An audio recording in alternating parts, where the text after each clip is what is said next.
Watch this vidcast, or I'll gouge your eyes out. Welcome back, Horror Hounds, to Ghostman and Rivera's Horror Show podcast. I'm Mike Ghostman Pickle. And I am James Rivera. We have a lot to discuss today. We're not going to be doing news. We'll be getting back to our regular broadcast schedule next week. Right now, we are going to continue our countdown of our top 25 favorite horror films of the decade. That is the 2000s, 2000 through 2009. Last week, Mike and I gave our list of 25 through 13. Today, we're going to be counting down our top 12. But before we get to our top 12, we got to recap our 25 through 13. So you want to get it started, Michael? My 25 was The Hills Have Eyes from 2006, Alexander Aja. 24, 28 Weeks Later. 23, House of a Thousand Corpses. 22, Slither. 21, Behind the Mask, The Rise of Leslie Vernon. 20, The Children, 2008. 19, 30 Days of Night. 18, Saw. 17, The House of the Devil. 16, 1408. 15, May. 14, REC. And my number 13 was Triangle from Christopher Smith. All right. My number 25 was Antichrist from Lars von Trier. 24 was Jeepers Creepers. 23 was The Hills Have Eyes. At 22 was Final Destination. At 21 was Hostel. At 20 was Seed of Chucky. Coming in at number 19 was Trick or Treat. 18 was M. Night Shyamalan's Signs. 17 was The Claustrophobic Descent, The Descent.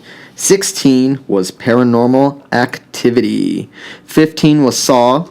14 was Frailty from the late great Bill Paxton. And 13 was Grindhouse, the exploitation double feature from Robert Rodriguez and Quentin Tarantino. Horror Show exclusive. All right, Michael, so what's your number 12?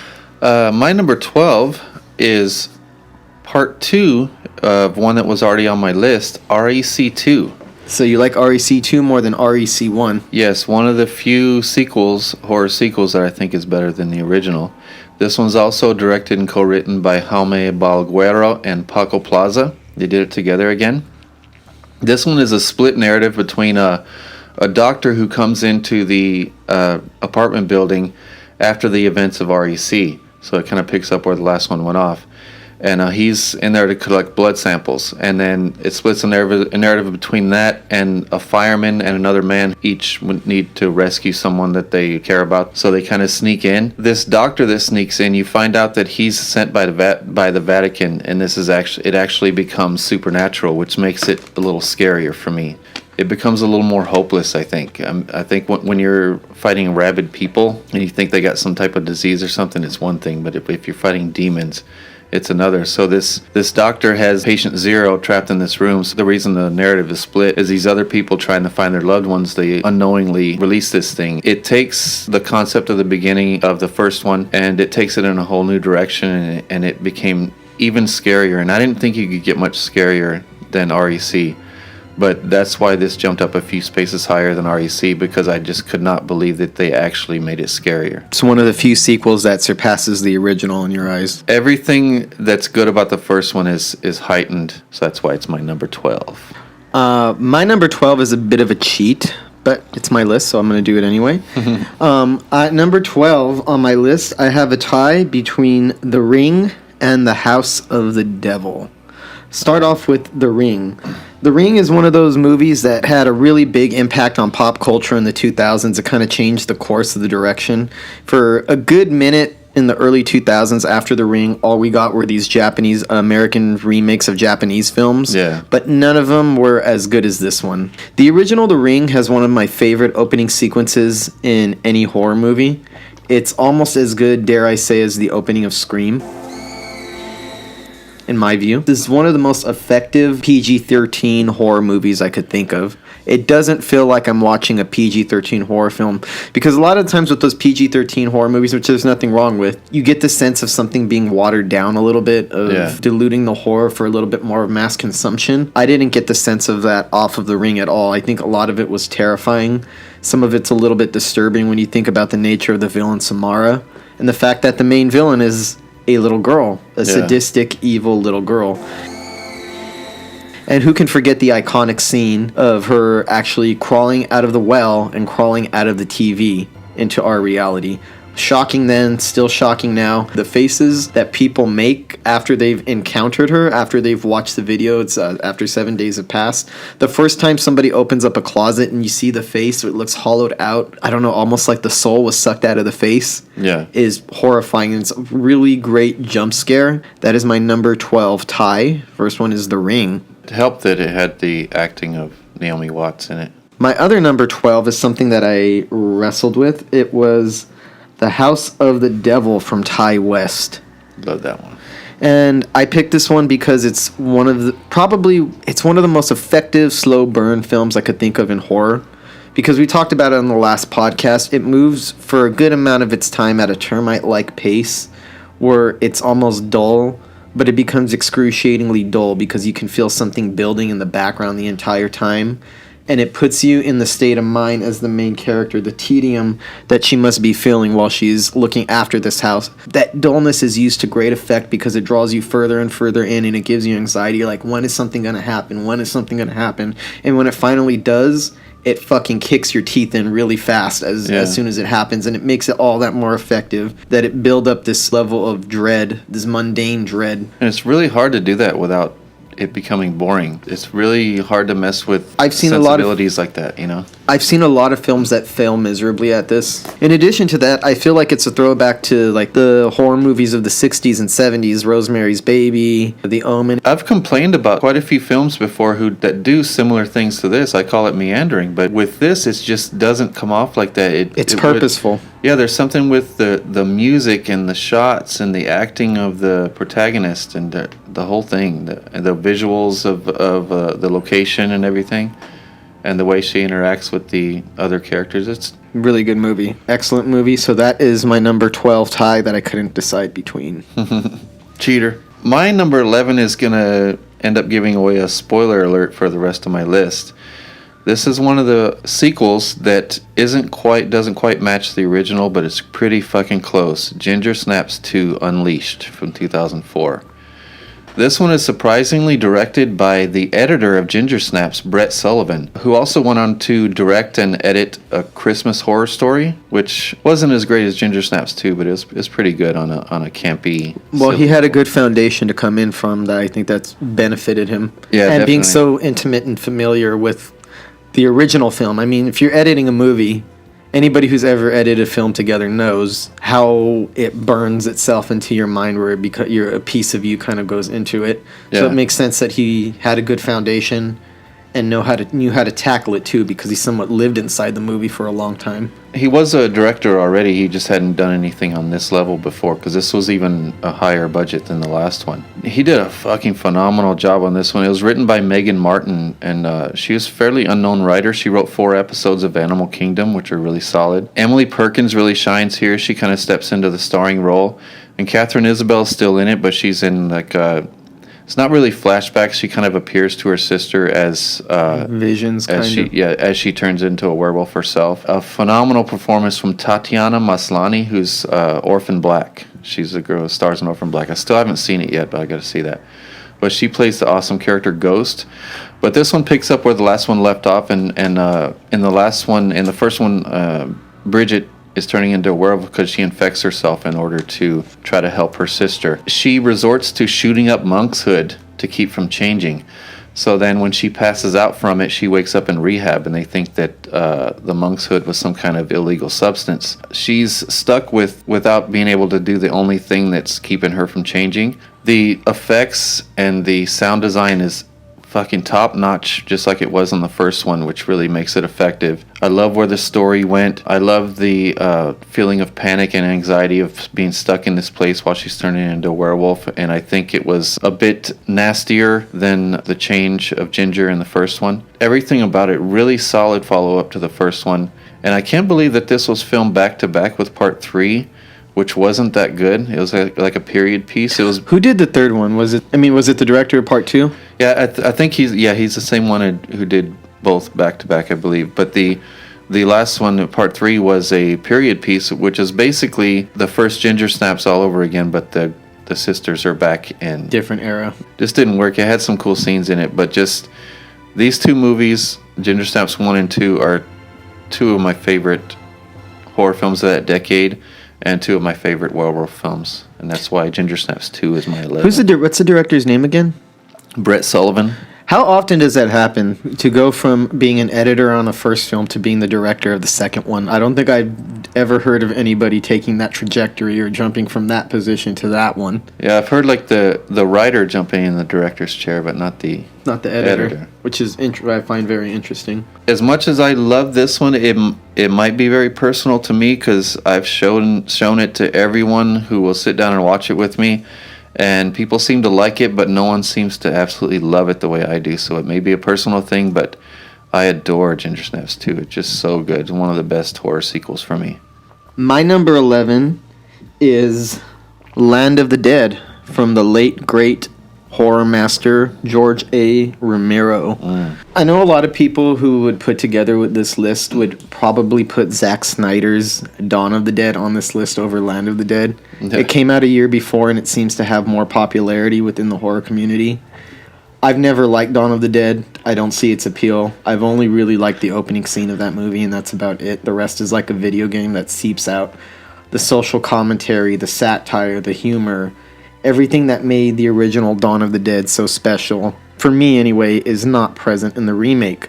So I felt like Land of the Dead, coming out a year later, rectified that, and to do that we had to go back to the master himself, George A. Romero. Yeah. And I just liked it because it's nice to see George Romero continuing the same universe that he started in Night of the Living Dead, because this takes place in the same universe. So it jumps from 1968 to 2005. So you get to see the effects of what a zombie apocalypse would be like decades after it's happened, how it's completely changed the way that the world runs. And of course, George Romero, being George Romero, he had to use it for a form of social satire. In the new Land of the Dead, you have Dennis Hopper, who I fucking love that he's in this movie. Love Dennis Hopper, always have. How he is the villain in this movie, and he plays a corporate asshole who is in charge. His name is Kaufman, and he runs this company that allows the rich and the wealthy to live within the confines of luxury and decadence, while everybody else, and putting up a big gate while everybody else outside is forced to fend off zombies, and everybody else is living homeless. Zombies rule, and humans don't really have very much agency in their lives anymore, because the way that the zombie apocalypse has affected everything. But the wealthy still get to keep their positions of comfort and their luxury. And Land of the Dead is what happens when those walls break down and people start to siege, and you get to see all the shit that you forced on the rest of the population come back to fucking bite you in the ass. We got John Leguizamo in this, who's a solid lead character in it. It has great gore effects. I love that it was practical, that if there's any CGI in here, I didn't spot it. It looks nasty, it looks squishy, it looks gooey. I like that Universal actually funded this one, so it's a very big budget movie. Yeah, it's one of the more polished Romero films. Yeah, it's probably his most polished, not his best, but his most polished film. It's just, for me, a great and natural progression of the universe that George A. Romero started with Night of the Living Dead, continued with Dawn of the Dead, went through with the underrated Day of the Dead, and then we get Land of the Dead. Those four films represent something special within the horror subgenre, the world that they create. They create a believable world over time, and you get to see the effects that the zombie apocalypse would have on the population. And it's just nicely done. This movie got a lot of backlash. A lot of people didn't like it when it came out, or people see subpar Romero. I've never seen it that way. I've always loved it just as much as any of his other films. And it's a great evolution of his zombies. You get to see them becoming smart. Yeah. What happens when they learn to use a gun? Because after a while, any form of creature is going to start evolving and adapting to its surroundings. So now have zombies who know how to pick up guns. You had that one zombie, the big bald-headed one, who started teaching the other zombies to fight back and use weapons, and they start sieging. And I actually went to go see this on opening day. Nice. When it came out, and I'll never forget that. that was my first George Romero movie I got to see on a big screen. That one didn't disappoint. One of the biggest casts that he had, too. Yeah. It's that Universal budget. That's what it was. It was the big budget that he had. All right, that was a good choice. And now we're into our top 10. My number 10 is one of my favorite slashers in a subgenre that has a lot of choices. This is one of my favorite of all time, Severance from 2006, directed and co-written by the great Christopher Smith. He's one of my favorite horror directors. And it stars Laura Harris and Danny Dyer. They're excellent together, and it's also an ensemble cast, so you have a lot of supporting characters that are really entertaining in this. It's about a team-building retreat in the mountains of Eastern Europe, where this weapons company, these employees at a weapons company go to this retreat. And it becomes bloody when a group of killers starts hunting them down. The kills are awesome. It's clever. It's hilarious. The action is well filmed and very effective. And it's pretty big action for A slasher movie. For a slasher movie, yeah. The story and the character interactions feel fresh and realistic. Unexpected from beginning to end. Christopher Smith guy has a really fresh voice, I think. He also did Triangle. That was earlier on my list. He does not do enough horror movies. He's only done Severance and Triangle, but he is in post-production of a 1930s haunted house movie called The Banishing. So I don't care what this guy does, especially if it's horror, I'm there to see what he does. Because even Detour is a little mystery thriller. That was really good. So Detour, a mystery thriller. What was the plot of that movie? Or can you recall any of it? Oh, Is it a horror movie? no, it's like a. Is it about thriller. is it a thriller? Does it have anything to do with a man who is hitchhiking along and the guy in the car dies with him? And he tries to take his identity, even though he didn't kill him. Does that ring any bells? Oh no, this is like a young kid. Okay, getting way off. caught up in a whole conspiracy and shit. Okay. I just thought it might be a remake of an old 1940s film noir movie that I like a lot called Detour. I was just curious. Just had to ask that. It does have a noir feel to it, so it could be like a Slightly inspired. Yeah. Okay. So sorry about that. I just needed to clear that up. I was curious. Yeah, because it's a not complicated, but it's kind of very involved plot, so it's hard to explain exactly what it's about. You're listening to Ghostman and Rivera's Horror Show podcast. We are now to my top 10, and I know Michael's not going to like that I put this in my top 10, and he's probably going to disagree with me because I know he's not a fan of this movie. My number 10 is American Psycho from Mary Herron. Oh, okay. Okay, so the reason this is in my top 10 is because, for one, I've seen it a bunch of times.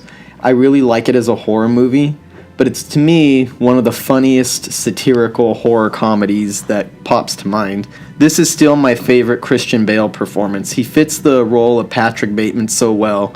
This fucking well-bred, extremely shallow yuppie who cares about nothing but his own personal wealth, his gain. He only cares about surfaces, how he looks, the image that he projects. Behind his facade of being some handsome Wall Street guy, he's a very empty soul of a person. He's very shallow. There's no depth to him at all. And his shallowness and his materialism masks a certain type of rage, an animalistic rage that he festers inside. So at daytime, he plays a Wall Street guy. And it's never really clear what he does, which I've always liked because I've read the book too. Yeah. You never know what he does, and when people ask him what his job is, he's never clear on it. It looks like he just sits in a fancy office all day, doodling and doing nothing.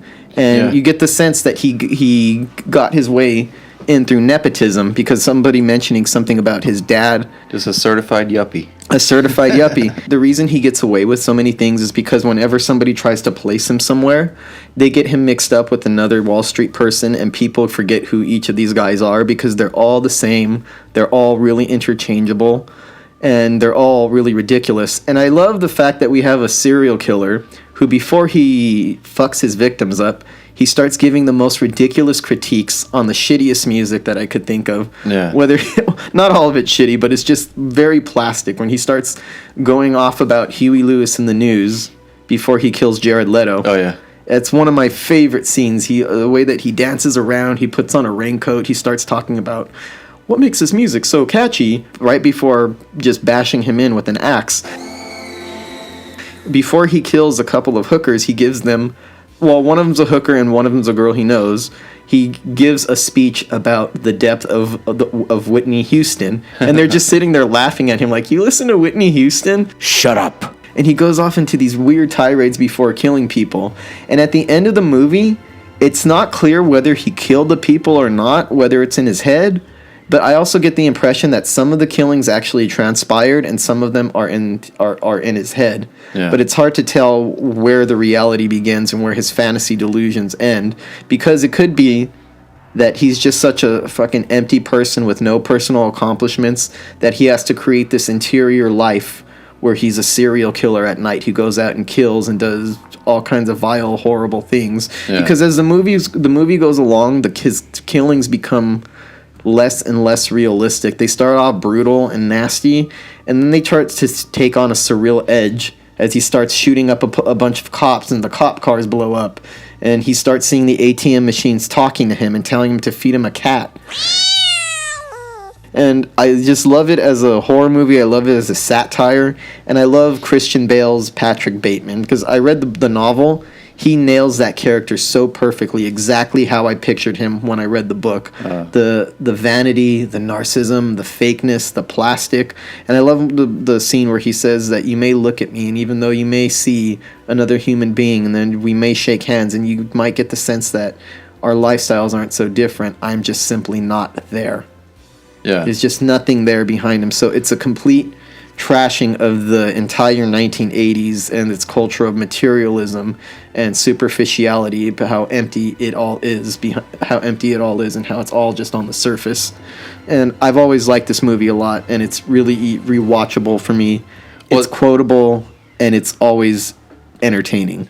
Well, I didn't like this one, but I do recognize the quality of it, and it's one that I need to rewatch because I do believe that the satire might have been lost on me, and the fakeness and it came off as disingenuous to me. Because he's disingenuous. And then now when I, especially hearing you discuss it, that it's more purposeful, and that I was meant to feel that feeling. Maybe rewatching it might make me appreciate it more. But I only watched it that once soon after it came out on video. So, and the book that it's based on by Bret Easton Ellis, who himself is a bit of a douchebag, but that's besides the point. It's a really good book, but it's so graphic and so wrong that I can't picture anybody adapting the book as it is into film. It would be almost unwatchable if you put that level of depravity in the film. There's like whole scenes that are missing.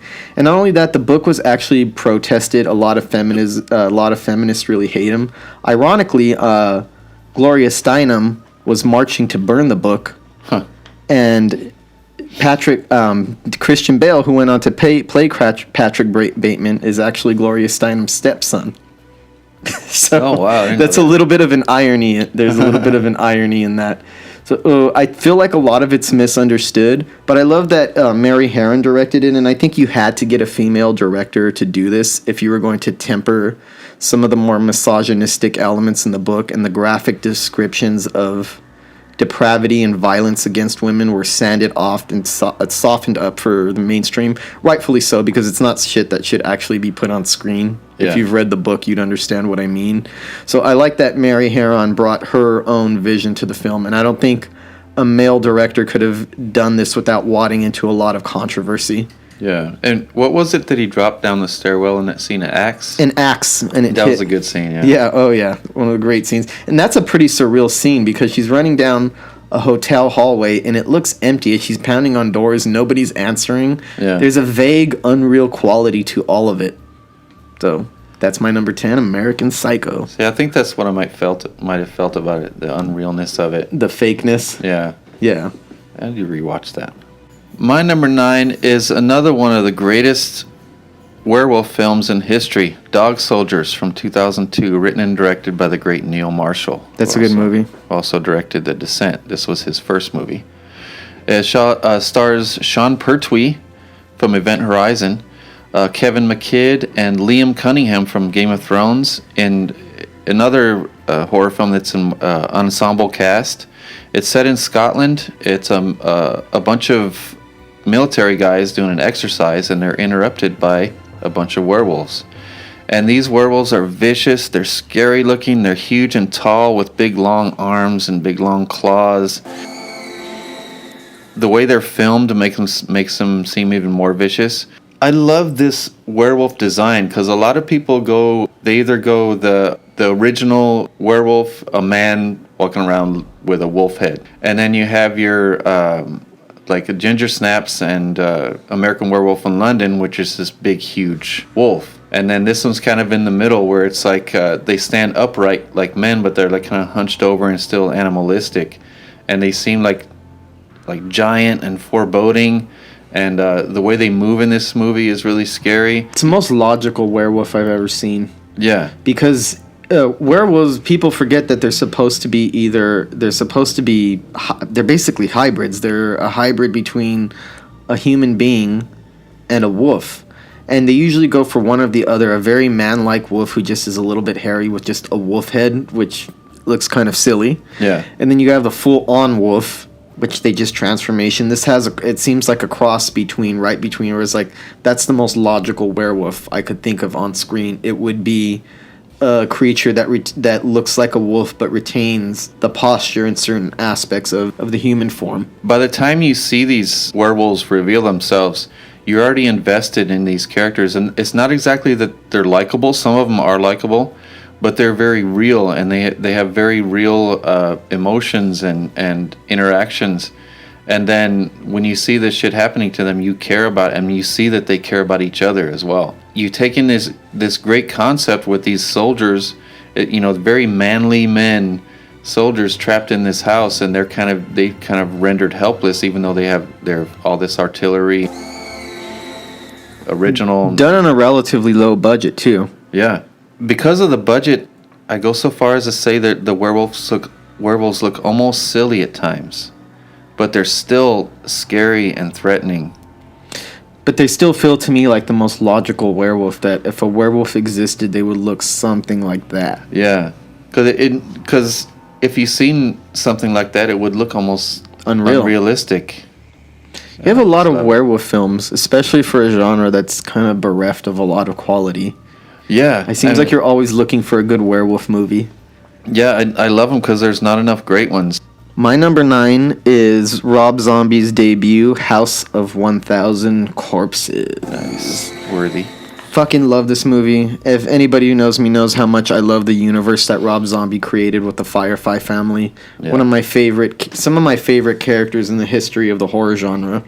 And this one, like we said last time, it reminds me a lot of the Texas Chainsaw Massacre, but also the Texas Chainsaw Massacre 2. And it has a slightly psychedelic feel to it. I love the inventiveness of the movie. I love the energy of the movie. It goes back and forth between very raw, harsh realism as far as the violence goes and some of the depravity. And it shows you the darkest corners of the human psyche of how awful people can be. But there's a very surreal quality to it with the editing, the pop-ins, the changing filters that Rob Zombie throws on the movie. And it gives the movie a kind of head-spinning quality because you're being bombarded with a lot of depravity. But at the same time, you feel like the filmmaking itself might come undone any minute because it feels like it was made by one of these madmen just throwing different colors, and then it's weird. The Dr. Satan aspects of the film, which are kind of deleted from the sequel, The Devil's Rejects, have a very hellish and nightmarish quality to it. Like the worst type of acid trip that you could ever think of would be going down to Dr. Satan's lair because it's colorful, it's strange, it's surreal, but it's menacing, it looks gross, and it traffics in sadism and abhorrent behavior. We get our introduction to Captain Spaulding, late great Sid Haig, R.I.P. We get our introduction to Otis, who's actually quite a bit different in this one than he is in The Devil's Rejects and 3 from Hell. His character is not quite the same. The entire movie is a lot more chaotic than the sequels are. I think it's because it comes from a first-time director, and that's what gives House of 1000 Corpses its energy. There's a fuck it, let's throw it all up against the wall feeling to it. I want to try this filter. I want to try this style editing. We're going to throw this song in here. We're going to go really crazy and psychedelic. Right here, it's going to be very colorful. There's a very palpable enthusiasm behind the filmmaking. And while it's not the most focused horror film because of it, it makes it one of the most exciting and unpredictable horror films is the whole vibe that it gives off. So it's one of Rob Zombie's best movies. Most of his best movies are actually in this trilogy. He's done other good work, especially with Lords of Salem. Yeah. But there's something about this family that he created that taps into something really special in the horror genre. And I can see why Tobe Hooper was so impressed with House of a Thousand Corpses. He compared it to the Texas Chainsaw Massacre himself. Nice. And was very, very supportive of the film. I love the differences between House of a Thousand Corpses and The Devil's Rejects. Because House of a Thousand Corpses, you're trapped inside this family's lair. So it's that's why it's very colorful and a much more different feel to it. But Devil's Rejects is them being released out into the world, and that's why it gets grittier and raw, darker and more raw. It's also good because as all the three films as a trilogy, even though they follow the same characters and the same family, each movie is its own thing. It has its own distinct style, aesthetic, personality.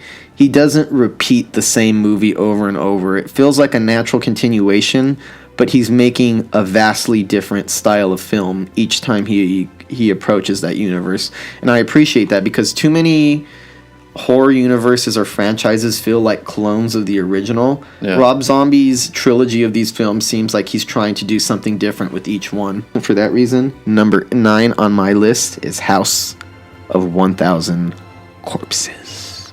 That brings us to my number 8, which is Trick or Treat from 2007. Excellent movie. Written and directed by Michael Dougherty. The standout performances are Anna Paquin, Dylan Baker, and Brian Cox. It's 5 stories set on Halloween night on the same block, and they involve like a principal who's a serial killer, a virgin college girl played by Anna Paquin. It turns out to be a really big twist in that one. Kind of a role reversal of the villain and the victim. A group of teens at the quarry, and then the story featuring Sam, the instantly iconic horror character Sam. It's funny, it's polished while still being raw and gory. It gets nasty. It has a lot of iconic imagery from Halloween. All the things I love about Halloween are in this. This is another one with great sound design and score. Feels very appropriate for what it is. And it's basically kind of like an anthology movie, but it feels very connected, and it's almost like we said before, like Pulp Fiction in a way where it kind of mixes up like you see the fate of a character, and then you see him kind of interact with one of the other characters' stories. And by the end, you see what ties all these stories together. It skates the line between being an anthology and not being an anthology horror film. It's really hard to achieve something like this. I think I said this before, to make a holiday film that's a staple for the holiday, and he nailed it with this one, Trick or Treat from 2007. It's also a very good model of economic storytelling. Because I always am surprised by how brief it is. As you said, there's 5 stories. Yeah. And they all interweave and wrap around. And that's handled within 80 minutes. And it feels like there's a lot more going on than what actually is by the time it's over. You're like, was it that short? I saw that much happen? It doesn't waste any time. Since it's an anthology horror film, I feel like it incorporates several subgenres of horror into one film. Yeah. It's supernatural, vampires, more realistic with serial killers, ghosts. All the stories have the element of fun to it. It feels like it's a movie where, yes, it's a horror movie, and yes, it's trying to scare you, but ultimately I think the goal of the movie is for you to have a good time. It's something that's designed to put you in the mood for Halloween, to put you in the Halloween spirit. Yeah, but the buoyancy and the fastness of it. But it's not too fun or too cute. Like, I know one guy who calls it too mean-spirited. Too mean-spirited? In a sense, horror is mean-spirited because you're trying to scare somebody. But there's a good-natured buoyancy to this film where it seems like it was put there for the purpose of entertainment and the purpose of to get the audience excited for the holiday. So I don't really see the mean-spiritedness behind it. Tune in to Ghostman and Rivera's Horror Show podcast, or I'll slice your fingers off. My number 8 is Frank Darabont's adaptation of Stephen King's short story, The Mist. The reason this is not high on my list, from the minute that I saw it, I was enveloped in the world from the very first frame. The CGI is fairly effective for most of the time, but what I really like about this is that it's one of those horror movies that reminds you that the worst monsters are human beings, not the creatures outside, not the creatures from another dimension who are outside this supermarket while everybody's trapped inside. well, a fog has enveloped the rest of the world, and these giant freakish insect-like bug creatures are destroying everything. And the horror comes from what happens when human beings are all forced into a situation where it's survival of the fittest. You get to see some of the ugliest impulses of human behavior come out. You get to see backstabbing, betrayal, murder, blaming for other people for everything. And I think the best character in the movie, the most compelling character, is also the most repulsive character in the movie, is Miss Carmody, played by Marcia Gay Harden. Yes. She's like a riff on I think it was Margaret White, Carrie White's mother, and Carrie.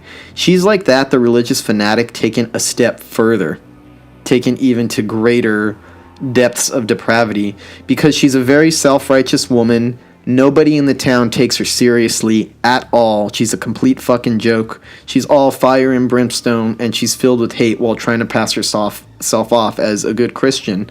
And as soon as things start falling apart, as soon as the world starts making less sense, as soon as these creatures from another dimension penetrate our universe, you see people lose their logic, and you see mass hysteria in action, where she's able to band a bunch of people together in the supermarket to get on her side, and convinces them that this is God's punishment for our decadence and the way that we are, and is getting people to actually giving sacrifices and pushing people out into the mist. And a lot of people it turns a lot of otherwise decent people, otherwise rational people, into murderers. And she's the most horrifying thing about the movie to me is Mrs. Carmody. She is evil incarnate, and it just shows you how when human beings are stripped of when they're stripped of their comforts and their luxuries, when they're put in the worst imaginable situation, how their behavior gets worse. And I think that's one thing I think that's great about Stephen King's horror, is there's a lot of humanity in his stories. He really taps into a darker side of humanity, but at the same time, I don't consider it a bleak movie, despite its heart-wrenching and fucked up ending. There are still some good people who fight the good fight. Yeah, and it shows how some people take religion, their religion, which is supposed to be based on love, and they use it to fuel their own hate. And then the way this is brought into a mass hysteria kind of situation, I think it's a little too realistic, a little more realistic than a lot of people are willing to admit of how people would react in a situation like this. Yeah. And that's unique and ballsy to take a giant monster movie and make the real villains be the humans inside hiding from the monster. My number 7 came around the beginning of this decade, Session 9 from 2001. Okay, I'm going to pause you right there just because we can just dovetail this. My number 7 is Session 9. Nice. Okay. This is one of the scariest horror films I've ever seen. Agreed. Directed and co-written by Brad Anderson, who also directed The Machinist. And it's co-written by Stephen Gevadon, who plays Mike in the film. It's about an asbestos cleaning crew who go to an abandoned mental hospital, and they're tasked with cleaning it out. And there's some very original and very manipulative spirits in this abandoned hospital who turn these guys on each other. It's a very effective ensemble cast led by David Caruso. They're all worth mentioning because all of them are excellent in it. David Caruso, Paul Guilfoyle, Josh Lucas, Peter Mulan, and Brandon Sexton III. It's so effective. The writing is effective, and then the directing, this abandoned asylum setting, is just creepy as hell. And then they take a familiar haunted abandoned asylum kind of premise and just turn it on its head and make it very psychological and creepy and atmospheric. It kind of plays on the emotions of the characters, and you really get to know who these guys are. So this place, the abandoned asylum where this takes place, is one of the greatest sets and locations in horror film history, period. This movie would not work as well if they didn't have such a creepy-ass place to work with and play inside. And what strikes me about this movie is I actually watched this before we put together our lists, because this was actually my horror homework, and it instantly jumped into my top 10. It's one of the most atmospheric horror movies that I could think of. It really uses the setting really well, and the way that the camera moves and glides along has a sort of documentary like feel to it. Yeah. It's not it's not trying to be documentary, and it's not found footage, but the way that the camera moves, there's a vague quality to it that doesn't seem like a polished production, but that only serves to heighten the atmosphere of the movie, the way that the place looks, and I feel like the cinematography wrings everything that you could out of that location. It's extremely unnerving. What shocked me most about this is that most horror movies don't scare me. I just have fun with them. There's some that scare me. This one actually gave me goosebumps. I felt the hairs on my arms stand up. I was creeped out. I watched it really late at night, and I found myself like leaning over into the screen and getting sucked in. I felt my heart pounding. Every scene where they play the sessions with the character Mary and her multiple personalities gave me the fucking chills. The voices that they have on the tape, who are her Mary and her other personalities like Simon and the princess, I don't know, it's just the sounds are really unnerving. As good as the cinematography is, it's also just the sounds of the movie, because the effectiveness comes just through hearing snippets of tapes being played on and off throughout the entire narrative, and every time one of those tapes comes up, you feel like you have to lean in and pay extra close attention to what's going on. All of the actors are believable in their roles. For me, Peter Mullen is the standout. I like David Caruso a lot, but I liked Peter Mullen. And I'm not going to give the movie, especially the twist with his character. Yeah. I think his situation, what's going on with his wife, adds a much-needed layer of personal drama to it, so there feels like there's something more at stake going on. Yeah. And the way that his own personal issues starting to bleed into the narrative of the movie, and how the madness of the asylum and the evil that resides there starts to collide with what's happening in their own personal lives.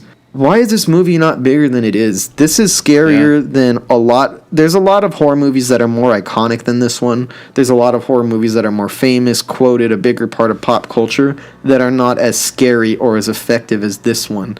It seems like it missed hitting the cultural zeitgeist or something. But if you're an adventurous horror fan, this is something you should watch. I'm sure a lot of people have seen it, but I don't think that it gets its due credit as a film. There's few movies that work as well as this one. You feel like you're trapped in that asylum with them. Yeah, and plus this is a very real haunted place. It's Danvers Hospital, one of the... Oh wait, that's not a set, that's a real place? Yeah. Oh fuck, no wonder it works so well. And the actors had a lot of experiences there, like a lot of really scary shit happened to them there. And one of the actors said that he was on the scene, he was on the roof doing a scene on the roof, and he said he had the overwhelming urge to jump off. Something just kept telling him to jump off the roof and commit suicide. Like I said, they could not have done it without such a great location that apparently I thought was a set that was just created for this movie. Yeah. And I always thought that was a fucking damn good set. Like, it looks realistic. It looks like a real abandoned place. It doesn't look like a movie studio's idea of what an abandoned asylum looks like. Yeah. And all the characters become more confused and terrified throughout, and you become terrified with them. And you feel what they feel. And there's more than what comes out in the acting that you're feeling too. That's another that unseen thing that you can't put your finger on is kind of possessing you almost. Because I've had some paranormal experiences, and there's a layer to it that's very real in this, because there's that manipulative aspect that these things get inside your head and make you think that it's you, when it's really an outside influence, and they make you feel like it's coming from inside you. And this is a very realistic depiction of that. Excellent movie, and it's one that I'm glad you told me to watch before I put together this list, because I would have been missing out on a gem. So that's both of our number 7. Listen to this podcast, or I'll stab your eardrums with an ice pick. So my number 6 is from director Danny Boyle, who doesn't do horror, but he did 28 Days Later and nailed it in 2002. It's written by Alex Garland, who went on to do Ex Machina and Annihilation. Love those movies. It stars Cillian Murphy, with some also standout performances from Naomi Harris and Christopher Eccleston, who's in one of my favorite movies, Shallow Grave, Danny Boyle's first film. For me, it's very visceral, but it also feels cerebral. It doesn't feel overly like it's like it's trying to be overly intelligent or have some kind of strong message, but there's a message there about society. But it feels very cerebral to me in the way it plays out and the way the characters interact with each other. And it has an $8 million budget, but it looks a lot higher than that, especially when Cillian Murphy's going through abandoned streets in London. It definitely seems like a higher budget movie than that. Yeah, it's feels very isolated, and some of the most effective jump scares without being cheap, like very genuine jump scares. Like these characters are interacting and trying to survive in this world and trying to figure out what's going on, and all of a sudden one of these rage virus zombies, yes, they're zombies, show up out of nowhere and just attack. Visceral and cerebral at the same time. As much as a contradiction as those two are, I get the same feeling out of watching this movie. It feels cerebral and visceral. And like you said, there's some social commentary in there. I kind of feel like for some reason the zombie genre is more ripe for commentary than even most horror films are. What is that? Why? I know. I guess it's the thing of something taking over mankind and consuming them. And how we react to it. Yeah. It says a lot about society. Kind of like The Mist. Yeah. Kind of like that. Yeah, I've always really liked this one.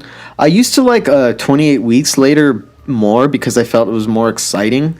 But rewatching it, 28 Days Later is a much more effective horror movie than 28 Weeks Later, which is still a good movie, but it doesn't have that special something that 28 Days Later has. And I think it's Danny Boyle's deft directorial touch that puts it over the edge and makes it ultimately the superior between those two films. Yeah, the differences between those two is almost like the differences between Alien and Aliens. Yes, actually that's a very apt comparison. Terminator and Terminator 2, where you come in with the second one and make it more action-packed and exciting, but then when you revisit the first one, you realize all the layers of it. That you were feeling the same heightened emotions that the action made you feel, but you feel it more on a horror level, and and it accomplishes it with much less going on at the same time. Yeah, there's an immense feeling of dread and unpredictability because you don't know when these things are going to pop up. I've always liked Cillian Murphy. He's always interesting to see on screen. Yeah, and the characters are unpredictable as well. You never know how any of them are going to react to these situations. One of the first zombie films where they ran. But they did run in Return of the Living Dead. That was goofier, though. Yeah. There's something a little bit more hammy to it. There's the way that these zombies run is more dangerous. It seems like a threat. And I actually prefer the slow-walking zombies to the faster ones. But this is a very good example of the faster version of a zombie. The rage virus version of a zombie. Yeah, this is a heightened panic. The slow-moving zombies, like they slowly close in around you and then get closer and closer and closer till they're all consuming you. But this one, they see you and they consume you right away. But that's why number 6 is 28 Days Later for me, Mr. Danny Boyle. My number 6 is a film that probably wasn't designed to be a horror movie, but it is anyway. It is David Lynch's puzzling, baffling Inland Empire. So, to be clear up front, this is a very inscrutable movie. It's very hard to follow, and it leaves you feeling maddened at the same time.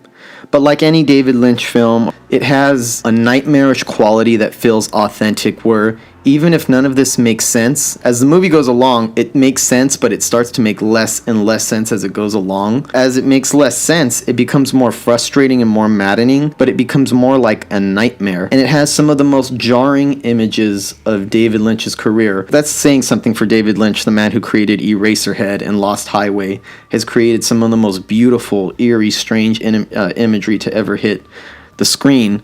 This one has imagery that's so jarring and so unexpected, the way that it pops out at you. I can't even describe it, but there's whole scenes in it when I'm watching it, I'm in it and I'm really into it. And David Lynch will show you something that is so unprecedented and so awfully strange that it makes you jump back, and it's horrifying. And they're not even jump scares. It's just these images that appear out of nowhere. The situations remind me of the worst type of nightmares that I have. It's a complete descent into insanity. It starts off making sense. It's about an actress named Nikki Grace, played by Laura Dern, who is fucking phenomenal in this movie. This is a powerhouse performance because she's basically playing 30 different characters and she nails them all. The movie is so insane and so freewheeling in the way that it just roams from this to that, to the way that it just feels like you're dovetailing deeper and deeper into a nightmare. And Laura Dern really rises to the occasion. This is acting of a very high order that requires a certain level of dedication and commitment that a normal narrative film would not. And if this were a more conventional movie with that performance, she would have won all the awards that year. She would have been up for Oscars. Alas, it was overlooked because it's so strange. So I understand why this might be a baffling movie for somebody, or maddening, but it actually scares the shit out of me because the deeper the movie gets long, and it's 3 hours long, bear in mind, it's a 3 hour long roller coaster of a nightmare that gets more surreal and strange as it goes on. And it ends on a positive note, strangely. You leave the movie feeling a little bit relieved, which I think you need after 3 hours of nothing but derangement and bafflement. And it's such an avant-garde piece of filmmaking, even by the standards of David Lynch. It's extremely avant-garde, but the more you watch it, the more layers reveal itself to you. You get to see a little bit of a narrative emerge, which I would love to delve into, but that would take an hour to really over an hour to really dissect this film in depth and get to what it's about. But there's more to it than just insanity for insanity's sake or weirdness for weirdness sake. There's a very logical flow of the subconscious mind. So even when David Lynch seems like he doesn't know what he's doing, he actually does know what he's doing with the effects that this film has on you. So it's a movie that's going to challenge people. It's going to piss people off. It's definitely not for everybody. It's not for most people.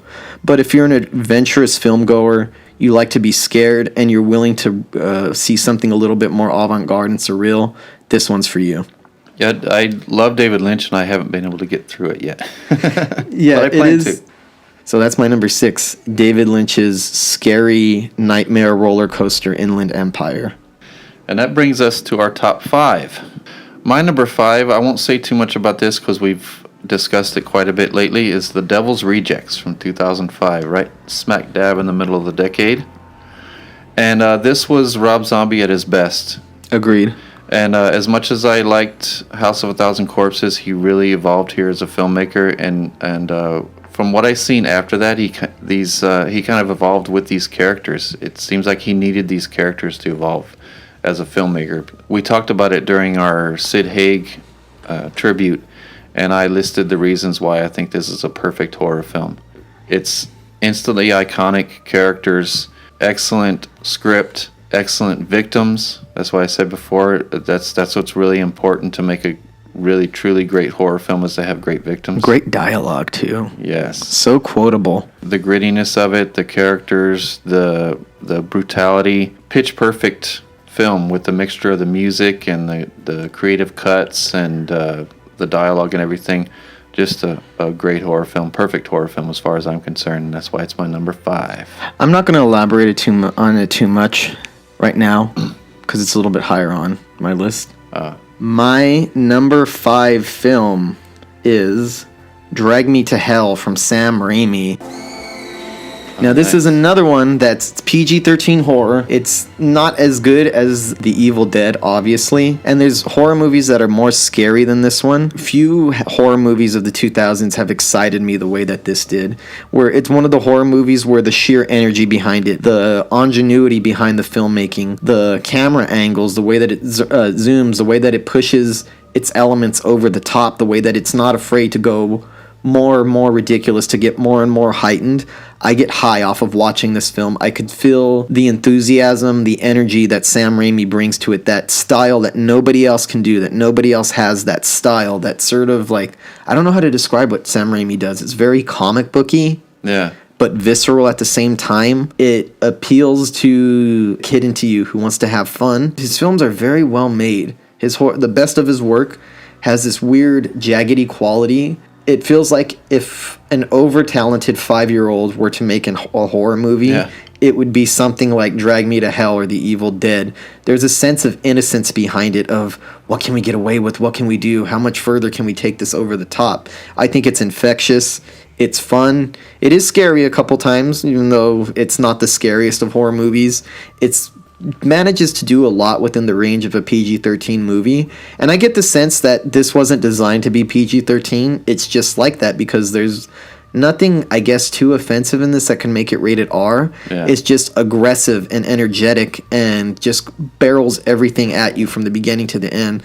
I love Alison Lohman in this movie. Yes. I think she does a fantastic job in the lead role. She has a certain innocence about her. She's quirky. She's believable. You root for her. And she also has certain qualities that are a little bit unlikable. And the bad situation that she's forced into makes her reveal some of her worst qualities. And I think in the end, she ends up getting what's coming to her because she could have handled the situation better. She could have been a better person. Yeah, I love that scene where the old gypsy lady is chewing on her chin. Ugh. It's scary and gross. It's really gross. Really disgusting. A lot of gross out gags. Not gore gags, but just gross out gags. There's a gag involving a stapler that when I first saw it, I was like, what the hell? And it also has a great sound design. Sam Raimi knows how to do sound. Like The Evil Dead, it's a whirlwind of things going on. You could feel that he builds a lot of his atmosphere through the extremely layered sound designs where you feel like 20 or 30 things happening at once in a house.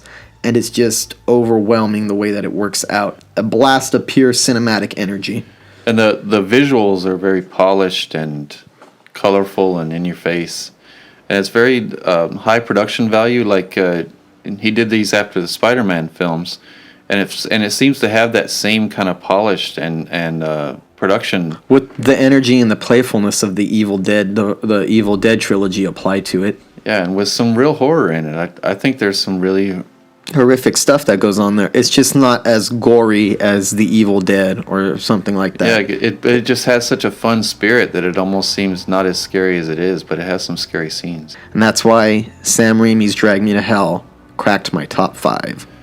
All right, that brings us to number 4.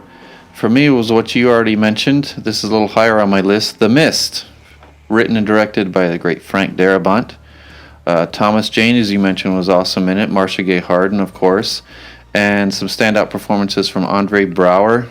He's really maddening in that one. And William Sadler, who was one of the little disciples of Miss Carmody.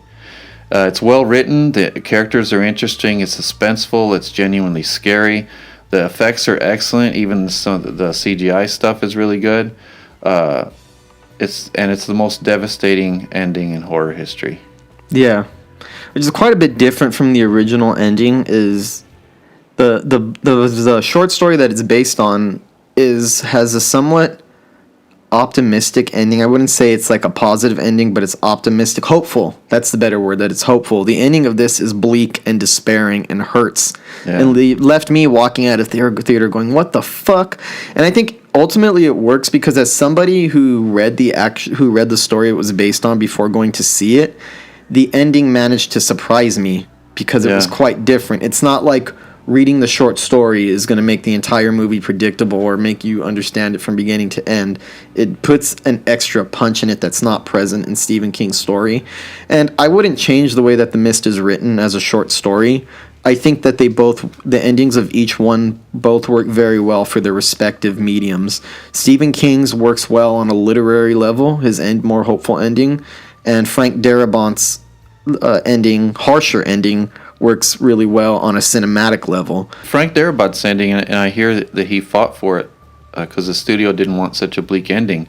But I'm glad that he did, because it's this group of characters. It helps sets it apart. Yeah, it's this group of characters you feel like you know very well, and you become very close to them. And then this character with a hopeless situation, with the best of intentions, does the only thing that he can think of to save his family from pain and suffering at the hands of these giant monsters. It leaves you with a lasting impression that you never quite forget. I'll never forget that ending.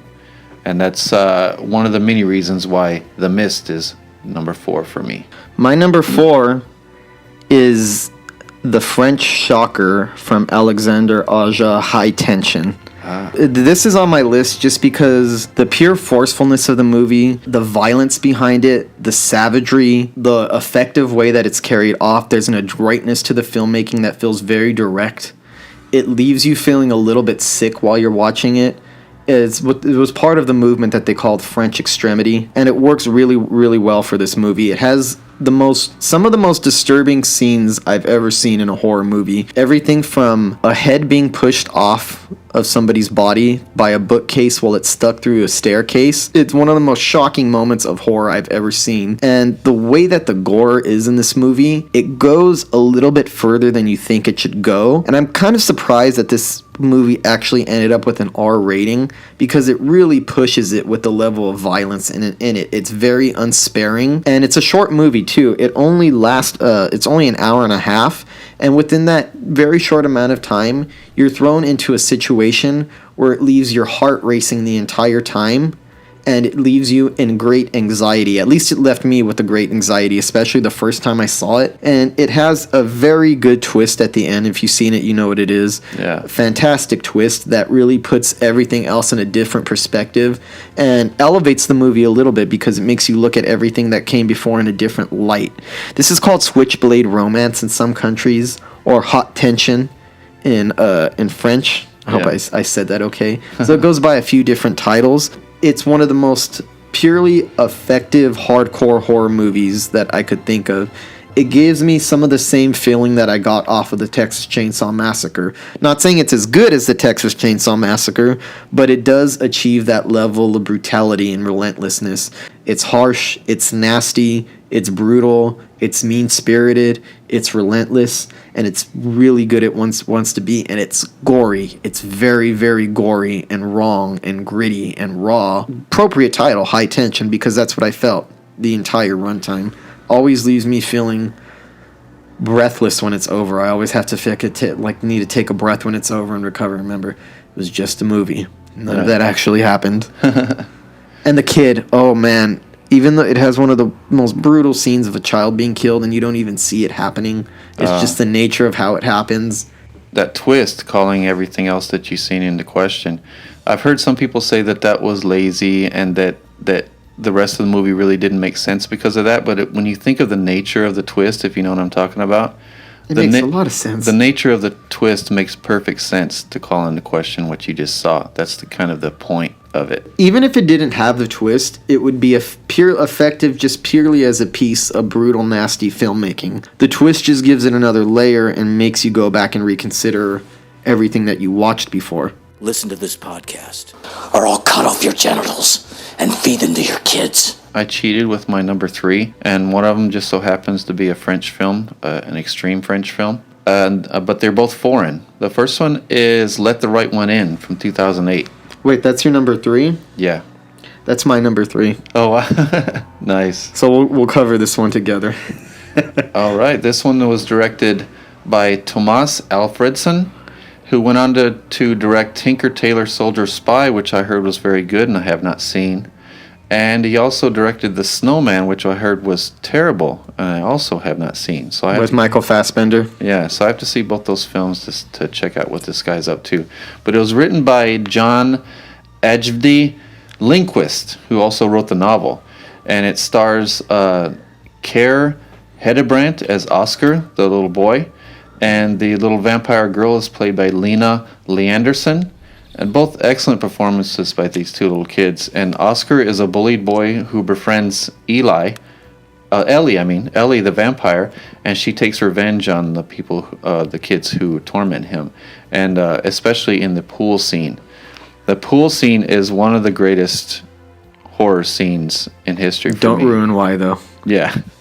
When you see this scene, once you see that little kid go underwater, it is so awesome. And a testament to how great that scene is Let Me In, when they did a remake of it just a couple years later, and this director took issue with it. They remade it with a much higher budget and threw more money at this scene with the pool, and is much less effective with a budget. The inventive ways that they went about doing this pool scene made it so much more effective, and it felt so real, and you're invested in this little kid's story, and you're kind of rooting for things to be okay for him. It's very emotional, very well written. It breaks your heart. It excites you. It scares you. This little girl is sweet and vicious at the same time. I love the whole look of it. It's a Swedish movie. Yeah, it seems very cold in a very unique way. The snowy, wintry palette. Yeah, the somberness that it brings to the story. So it's my number 3 just because I flat out think that it's a masterpiece. From beginning to end, Yeah. it is just a pitch perfect piece of cinema where if you're not into horror, if horror is not your thing, you're just into like really good films or high quality cinema, this is something that you really, really need to seek out. It has some of the most elegant, beautiful cinematography that I could think of any film in recent memory. Great piece of artistry and craftsmanship. And I think it's matched by a very heartfelt, emotional, and very gripping story. I love that it's a story about a lonely kid who befriends another vampire who is also a child. The relationship that builds between them is very beautiful. Yeah. There's something very touching about it. And at the same time, as you're starting to get endeared toward this little kid and this little girl vampire, the movie reminds you of what she is by showing you her kills, how she goes out and how she hunts. And it's vicious. It's unsparing. And the way that she uses the fact that she's a child, you don't think of them as a threat. So a little girl who seems like she's in distress is somebody you'd want to go and take care of and find out and try to get back to their parents. She uses that to great effect. It has great vampire lore. They've actually done this before, and this is the reason why it's called Let the Right One In. This is part of vampire lore, but it's often not explored in most cinematic adaptations of vampires, is that she cannot enter a home unless she's invited into the house. I like the scene where they're going through something, her and the child, and they're not getting along for the certain period. And she wants to come in and talk to him. He won't. She said, "Will you please invite me in?" And he won't. So she just steps into the house. You see her start to bleed. You see her slowly start to deteriorate and disintegrate. A very moving scene because it shows you how much that this little girl cares for this boy, that she's willing to go in at her own risk and suffer just to show that you are my friend and that I care very deeply about you. It's also a satisfying revenge story because the kid is very bullied and picked on, and at the end of the day she comes to his aid. And it's also very sad because you know that this little boy is going to grow up one day and she's still going to be an eternal vampire. There's a very fairy tale quality to it, and I always love when you get to see blood spattered against a wintry, snowy backdrop. It makes violence seem a lot more violent than it is. There's something about dark red blood against muted colored palettes and whites and grays and dull colors that really makes it pop off the screen.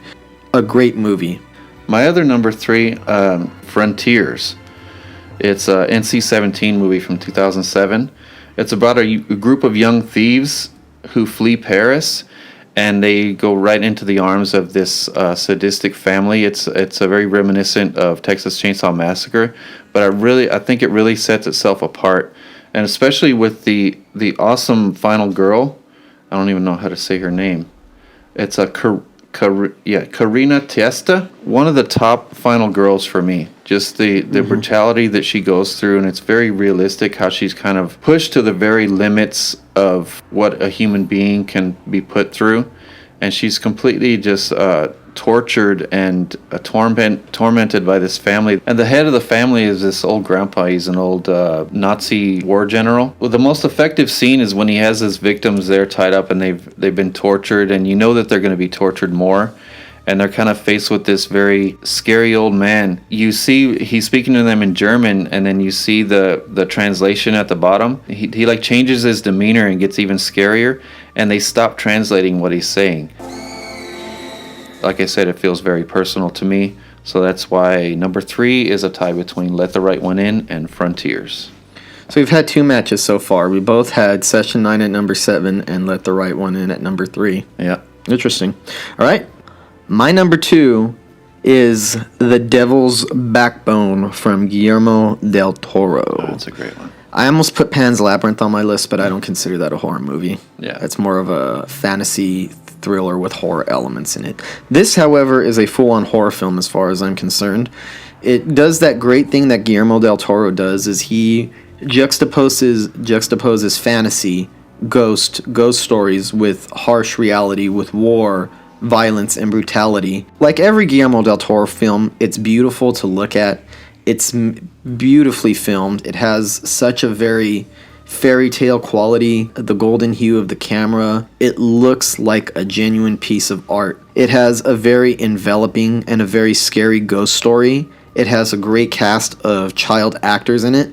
It uses the realistic elements of it because it takes place around wartime. There's a violent explosion in this movie where a lot of people are killed. There's a lot of realistic violence that has nothing to do with horror, but the realism elevates the ghost story elements of the story a lot more. After a while, you start to wonder what's worse. Is it the harsh reality or is it the ghost? There's not a false note amongst the cast. It's just gripping from beginning to end. And there's that presence of the bomb that's kind of haunting throughout, too. You don't know when it's going to go off. You don't know what's going on with it. I love that aspect. It's just there's a bomb in the middle of where all these kids were staying, all these little basically orphans who have to stay together and are being taken care of. And there's a bomb in the middle that's just, you don't know when it's going to go off, and it drives up a lot of tension. I like a lot of Guillermo del Toro's stuff, but none of his movies are as good as his Spanish films.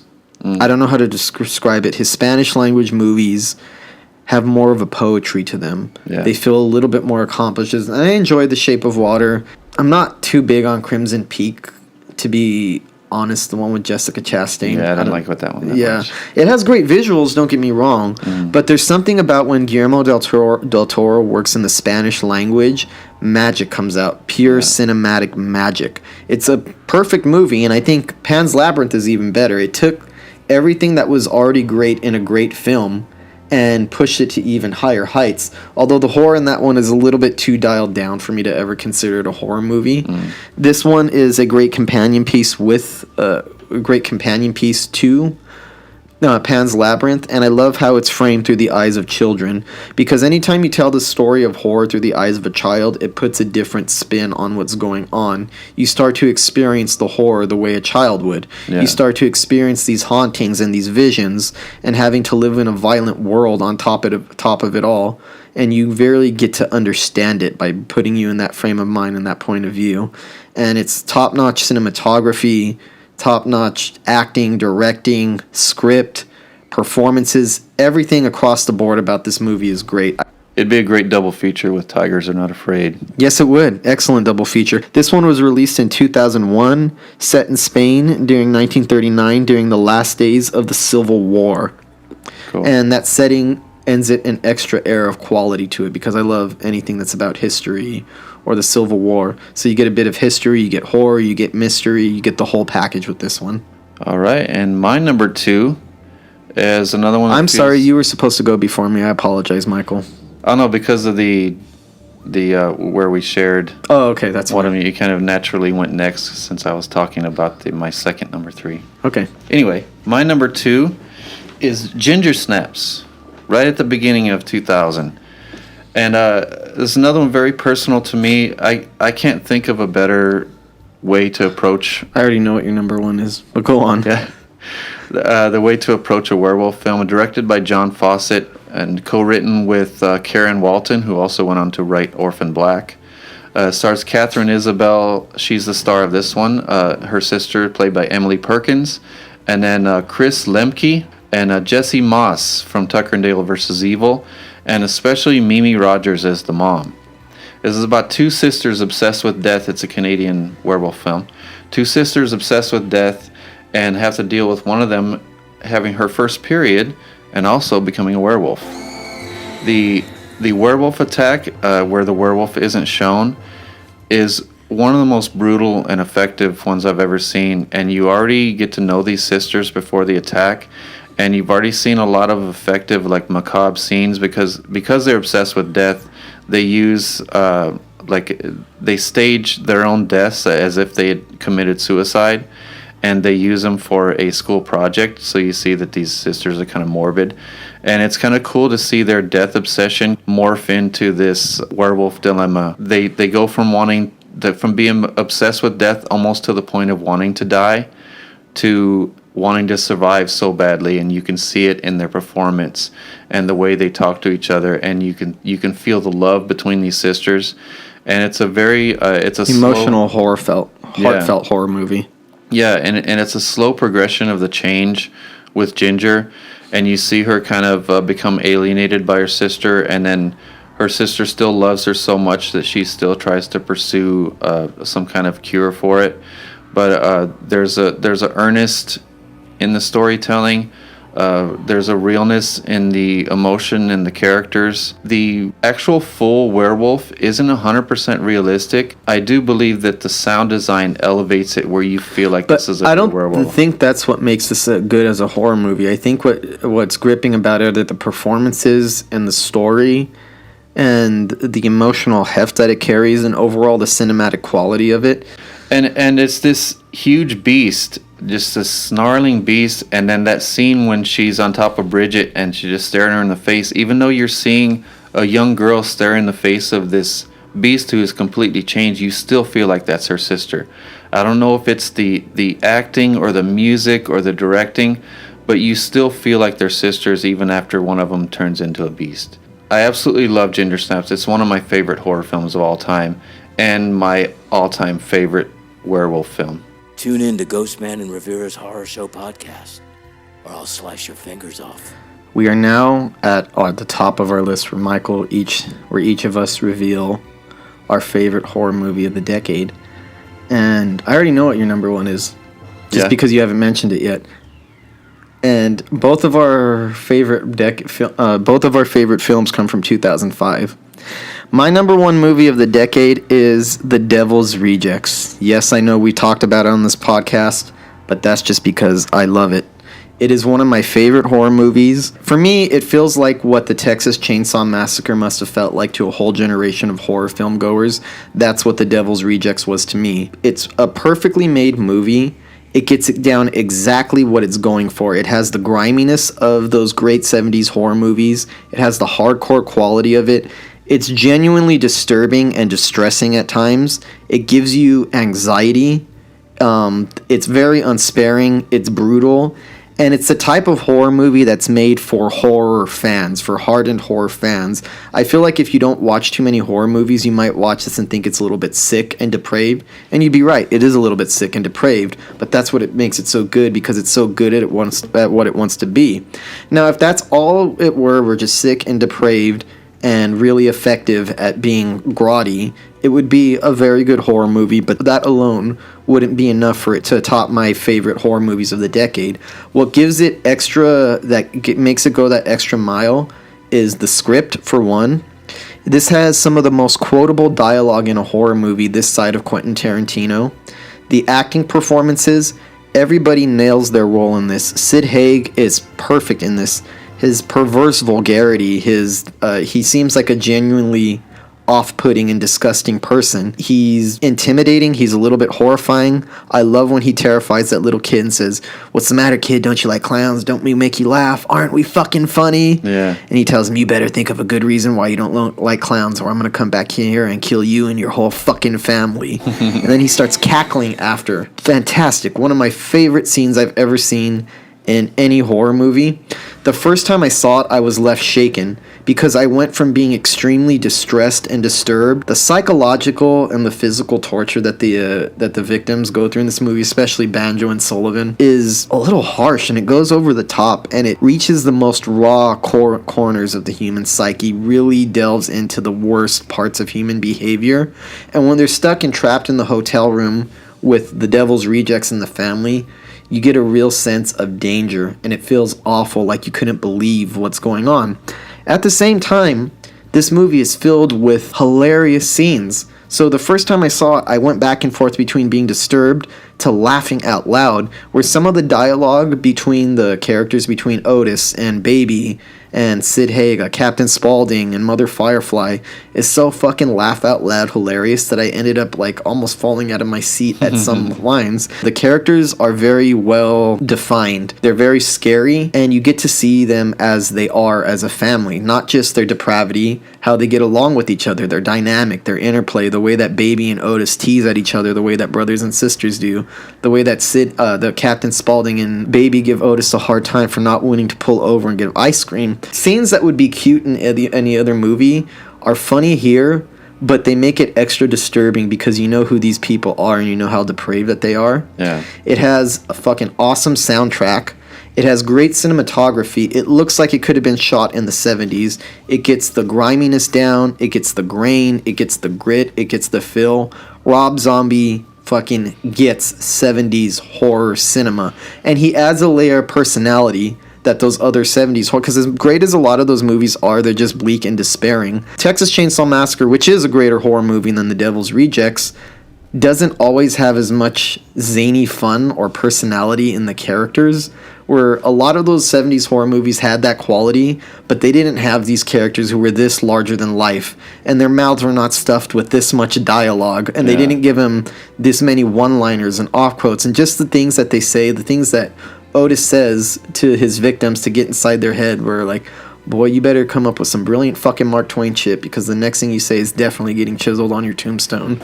Or when he starts mocking one of his victims because he's saying, I want you to pray to your God, and I want lightning to come down and crash on my fucking head, and then he acts like the Holy Spirit's in him. Then he goes on to quote Charles Manson and say, I am the devil and I'm here to do the devil's work. Yeah. It's funny, it's terrifying, it's shocking, it's brutal, it pushes the boundaries, it's exciting. It has a great soundtrack. It's everything that horror should be and more. It is so fucking entertaining from beginning to end. It is endlessly quotable. I've seen the movie over 20 times at this point. I have so many lines of dialogue memorized. I always have a blast with this movie. It always disturbs me. It makes me laugh. It makes me uncomfortable. It has one of the best endings of a horror movie. The Freebird, the way that they go out in a blaze of glory. Yeah. And it has the funnest family of psychos I could think of in modern horror cinema, and for that reason The Devil's Rejects is hands down my favorite horror film of the 2000s. The rest of this list was hard to put together. Number one was never in question. Everything had to float out from what my number one choice was. Well, for me, my number one film of the 2000s is The Descent. I knew it. Also from 2005, simply because a couple reasons. It's pure fucking scary. Pure horror. In a decade that has a lot of my favorite films, this is probably closer to the top of my all-time favorite horror films than any other than any of the other film ones in the decade. Yeah, the creatures are frightening and realistic, and it seems like similar to you see these deeper and deeper dives into the ocean, where you see that there's these creatures down there that we had no idea existed. And then you feel like there's some places on Earth and some caves that have really never been explored. And there could very well be some half man, half creatures down there evolving somehow. It's a cast of all women who go to where, the saying is... Where no man has ever gone. Where no man has ever gone before, but it's kind of cool that it's a group of women who do this. They're all very strong characters. Their interaction is very compelling and dramatic. This is another one with a heartbreaking twist to it that makes your heart sink at the end of it when you realize where you're at. And the tension is off the charts. The most claustrophobic horror film in history. And it has... Claustrophobic and visceral. Yeah. Claustrophobia in horror cinema is usually defined by a slow burn and a very creeping sense of uneasiness. This one is fucking claustrophobic in a way that's visceral. You're closed in. You fucking close your eye. You can't even close your eyes because things that are flying at you so fast. The editing of it is aggressive. Yeah. It's aggressive the way that the actual creatures are. So you kind of get to see the creatures as they see them, only in snatches and glimpses, because they move so fucking fast you can never get... It's hard to get an eyeful on them, and that's what makes them scary. You don't know which side they're going to come from, and they are too swift to predict any of their next moves. Yeah, and there's not a moment in this film that's unrealistic. There's not a moment between the characters. There's not a moment of horror that's not realistic. And And there's nothing that takes you out of that cave with these women. You feel their struggle and you feel the tension between them too. And the tension is palpable sometimes where it's almost as the dramatic tension is almost as intense as the horror tension in this. And you really feel like the cave closing in around them. And then there's a few really claustrophobic scenes where they're going through these really tight spaces. And like the monsters are closing in behind them. And the way all the women get picked off one by one, you never know who's going to be next. You never know what these women are going to do in order to survive. There's a scene where this woman's like just climbing through this big puddle of guts and blood where you don't know how many. It's a very gooey and red movie. Yeah. It doesn't skimp on the gore either. One of the scariest scenes is the first reveal of the creatures, where the women are standing. It's a very highly dramatic scene, so you're very wrapped up in the drama of it. And then one of their lights goes out, and when it comes back on, one of the creatures is standing right behind her, and it scares me shitless. And I've seen it tons of times now, and I still jump when that damn creature is standing behind her, even though I know it's standing there. So that's why my number one is The Descent from 2005, written and directed by the great Neil Marshall. I don't know what happened to him with Hellboy, but let's hope he gets back on track and does another horror film.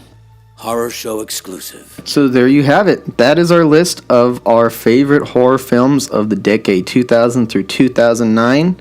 I had fun putting this together. I'm sure Michael did as well. That's all we have today, but please remember, we have a horror variety series that airs every Friday night on the American Horrors channel, which is a Roku channel. It's also, and if you don't have Roku, you can't watch it that way. You can get it at strictlystreaming.com. That's another way to watch it. Yep. It airs Friday nights around 6:30ish. 6:30 Pacific. And 8:30 Central. 8:30 Central, and depending on where you're at, just translate it, and that's when it comes on. It never starts exactly on time, just because it's kind of runs like a pirate station.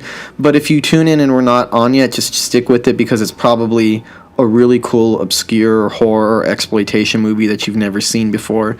Very fun. We do every Friday nights we come on, and we also air our reruns on Sunday nights. So if you miss us on Friday night, catch us on Sunday, and we do the podcast, which comes out every Saturday. And if you're listening to us on Saturday, you missed the latest episode. Was that episode 6? Yes. Last night, and it featured a new Watch This Movie or I'll Gut You, where our host Elliot threatens you to watch and appreciate Midsommar. Hi, I'm Elliot. We also go to Ventura, where it's my ghost hunt that I went on with Susie Block and our friend Sylvester Newt Hernandez. You see us travel to Ventura and visit a bunch of the haunted places that are downtown, and then we end up at the Bella Maggiore Inn, where we stay at room 17, where the ghost Sylvia, it's a hooker that hung herself in the closet in the 30s.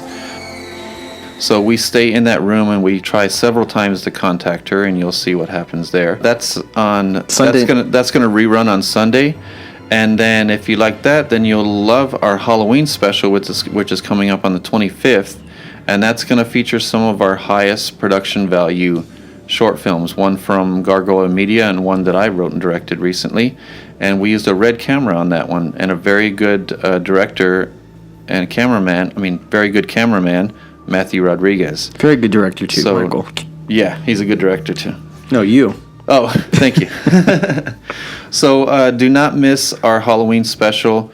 We worked very hard on it, and we really want you guys to enjoy it as much as we did making it.